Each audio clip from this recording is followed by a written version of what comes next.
ਤੁਸੀਂ ਦੇਖ ਰਹੇ ਹੋ ਪੰਜਾਬੀ ਪ੍ਰਚਾਰ ਟੀਵੀ ਤੇ ਮੈਂ ਤੁਹਾਡਾ ਪ੍ਰੋਣਚਾਰਕ ਮੀਆਂ ਆਸਫ ਅਲੀ।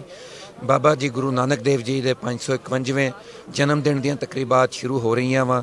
ਨਨਕਾਣਾ ਸਾਹਿਬ ਦੇ ਵਿੱਚ ਦੇਸ਼ ਵਿਦੇਸ਼ ਤੋਂ ਸੰਗਤਾਂ ਆ ਰਹੀਆਂ ਵਾ ਤੇ ਇਸ ਟਾਈਮ ਮੇਰੇ ਨਾਲ ਮੌਜੂਦ ਆ ਭਾਰਤ ਇੰਡੀਆ ਤੋਂ ਆਏ ਹੋਏ ਕੁਝ ਸਿੱਖ ਯਾਤਰੀ। ਇਹਨਾਂ ਨਾਲ ਗੱਲਬਾਤ ਕਰਦੇ ਹਾਂ ਕਿ ਇਹਨਾਂ ਨੂੰ ਇੱਥੇ ਆ ਕੇ ਕਿਹਦਾ ਲੱਗਿਆ।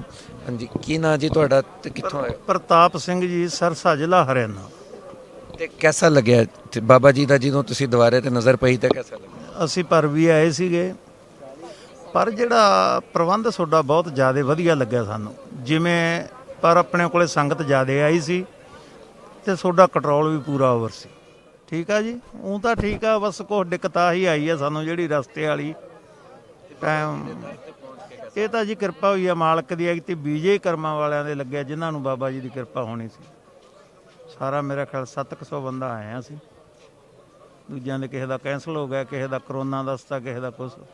ਤੇ ਉਹਨਾਂ ਦੀ ਮਿਹਰ ਹੀ ਹੋਈ ਆ ਜਿਹੜੇ ਆਏ ਆ ਸਾਰਿਆਂ ਤੇ। ਗੁਰੂ ਸਾਹਿਬ ਨੇ ਕਿਰਪਾ ਕਰੀ ਆ। ਪਰ ਅਰਦਾਸਾਂ ਕਰਕੇ ਗਏ ਸੀ ਵੀ ਸਤਿਗੁਰੂ ਜੀ ਕਿਰਪਾ ਕਰਿਓ ਐ ਗਿੜੇ। ਤੇ ਐਗਤੀ ਜਿਹੜਾ ਹਾਲਾਤ ਆ ਸਾਡਾ ਹਿੰਦੁਸਤਾਨ ਦਾ, ਕਿਸਾਨ ਦਿੱਲੀ ਪਹੁੰਚੇ ਰਾਤ ਦੀ ਕੁੱਟਮਾਰ ਹੋ ਰਹੀ ਆ ਉਹਨਾਂ ਦੀ। ਸਾਡਾ ਵੀ ਬੁਰਾ ਹਾਲ ਆ, ਮੋਦੀ ਨੇ ਬਹੁਤ ਬੁਰਾ ਹਾਲ ਕਰਿਆ। ਤੇ ਇਸ ਕਰਕੇ ਵੀ ਵੱਡੇ ਭਾਗ ਆ ਸਾਡੇ ਜਿਹੜੇ ਅਸੀਂ ਆਪਦੇ ਦਰ ਤੇ ਬਾਬਾ ਜੀ ਨੇ ਸਾਨੂੰ ਲੈ ਕੇ ਆਂਦੇ ਆ ਜੀ। ਤੇ ਇਹ ਤੇ ਹੋ ਗਿਆ। ਤੇ ਕਰੋਨਾ ਦੇ ਬਾਵਜੂਦ ਤੁਹਾਨੂੰ ਬਾਬਾ ਜੀ ਨੇ ਸੱਦ ਲਿਆ ਇੱਥੇ, ਇਹ ਕਿਹਦਾ ਲੱਗਿਆ? ਇਹ ਤਾਂ ਕਿਰਪਾ ਜੀ, ਸਾਰਿਆਂ ਦੇ ਟੈਸਟ ਹੋਏ ਆ ਸਾਡੇ ਤੁਰਤ। ਜਿਹੜੀ ਰਿਪੋਰਟ ਕਰੋਨਾ ਟੈਸਟ 25 ਤਰੀਕ ਨੂੰ ਕਰਾ ਕੇ ਅਸੀਂ ਫਿਰ ਦੂਜੇ ਦਿਨ ਚੜ੍ਹੇ ਆ ਉੱਧਰੋਂ। ਤੇ ਕੋਈ ਉਹਦੇ ਵਿੱਚ ਤੱਕ ਸਾਨੂੰ ਤਕਲੀਫ ਨਹੀਂ ਆਈ।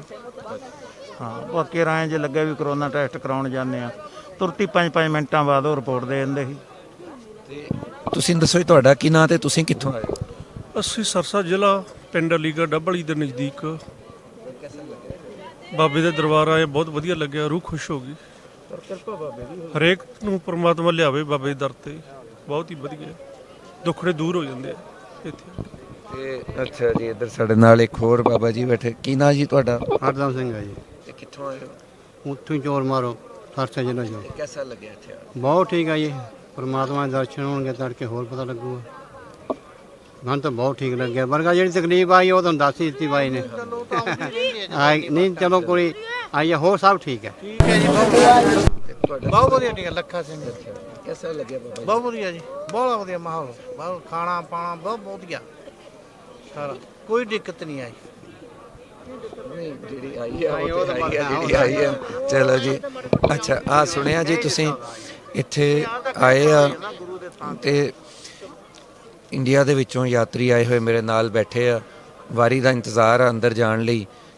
ਬਾਬਾ ਜੀ ਦੇ ਦਰ ਤੇ ਉਹਨਾਂ ਨੇ ਜਾ ਕੇ ਮੱਥਾ ਟੇਕਣਾ ਤੇ ਹਾਲੇ ਬਾਹਰ ਆਪਣੇ ਇੰਤਜ਼ਾਰ 'ਚ ਬੈਠੇ ਆ ਤੇ ਮੈਂ ਵੀ ਨਾਲ ਬੈਠਾ। ਤੇ ਬਹਰਹਾਲ ਜਿਹੜੇ ਵੀ ਯਾਤਰੀ ਆ ਰਹੇ ਬੜੇ ਖੁਸ਼ ਆ ਕਿ ਉਹਨਾਂ ਨੂੰ ਬਾਬਾ ਜੀ ਦੇ ਖਿਦਮਤ 'ਚ ਆਉਣ ਦਾ ਮੌਕਾ ਮਿਲਿਆ।